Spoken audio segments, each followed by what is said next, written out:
Hi everyone. I just love fairy tales because I think they have lots of meaning. And here's a classic one from Hans Christian Andersen about a princess and a pea.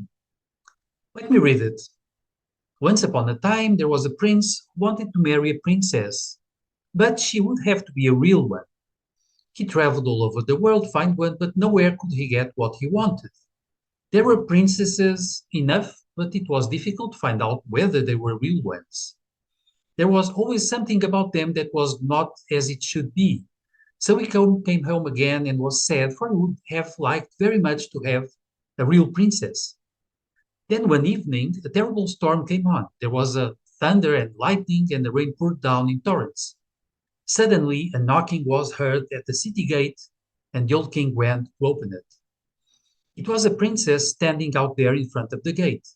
But, good gracious, what a sight the rain and the wind had made her look! The water ran down from her hair and clothes, it ran down into the toes of her shoes, and out again at the heels. And yet she said that she was a real princess. Well, we'll soon find out, thought the old queen. But she said nothing, went into the bedroom, took all the bedding off the bedstead, and laid a pea on the bottom. Then she took 20 mattresses and laid them on the pea, and then 20 either down beds on top of the mattresses. On this, the princess had to lie all night. In the morning, she was asked how she had slept. Oh, very badly, she said. I have scarcely closed my eyes all night. Heaven only knows what was in the bed, but I was lying on something hard, so that I am black and blue all over my body. It's horrible. Now they knew that she was a real princess because she had felt the pea right through the 20 mattresses and it played 20 eider down beds. Nobody but a real princess could be as sensitive as that. So the prince took her for his wife, for now he knew that he had a real princess. So this is the tale, and why could it be so interesting? Well, the classic interpretation is that, okay, a royal real princess will be used to luxury and she'll be used to beddings of a very high quality and she'll be sensitive to something imperfect. So we could, from this test, we could learn that that one was a real princess. Okay, now for the esoteric side, that is what I really enjoy. Typically, in fairy tales, the prince might represent our human personality as it goes across our life in the world, and this human personality must be purified and must evolve. So eventually, it will be able to meet a princess. The princess usually represents our soul, our higher being.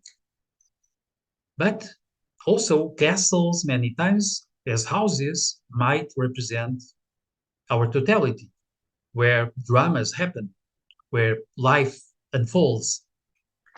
Then there is this eventual princess who knocks at the door of a castle, but she presents herself in an apparently miserable state. So there is a test of discrimination to the human personality of the prince to know if she is real or not. It will be necessary to move beyond the appearances. Then there is the queen.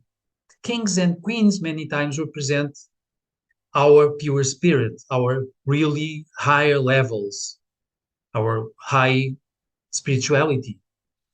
And this queen devises a test with all the mattresses and the stuff, and the princess shows she can still detect the pea. She can still detect something that is imperfect, should not be there. Now, the mattresses, the layers can represent layers of who we are, of our personality. Let's take into account that the whole totality of the layers makes the number 40, and 40 numerologically is 4.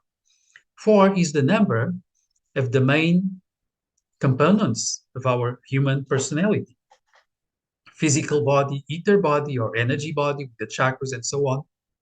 emotional body, mental body. And our soul, when it is properly awakened and developed, will be able to detect lots of what is really going on within our human personality. So the four main layers of our ongoing mundane identity. So the test allows the queen and the prince to know that that lady is really a soul, probably an awakened soul. She's not really able to sleep overnight because of the P.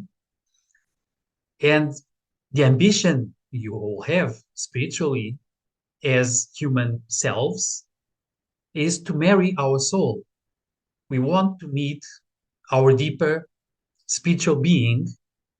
We want the light to come in through this inner spiritual being, our soul. We want to unite with that.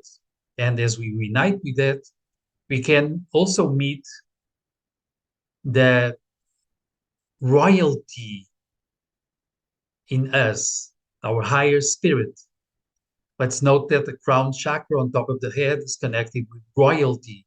Being a royal in this way corresponds to awakening the top chakra in our energy system, connecting with the higher spirit. So I really enjoy this sort of thing because in many fairy tales we have depictions of our inner nature, our evolution, our inner conflicts, the tasks we must fulfill so we evolve and we really expand quantitatively and qualitatively our soul or consciousness also. And this is the idea for now. As usual, if you like, comment, share, subscribe the channel. I'll be back.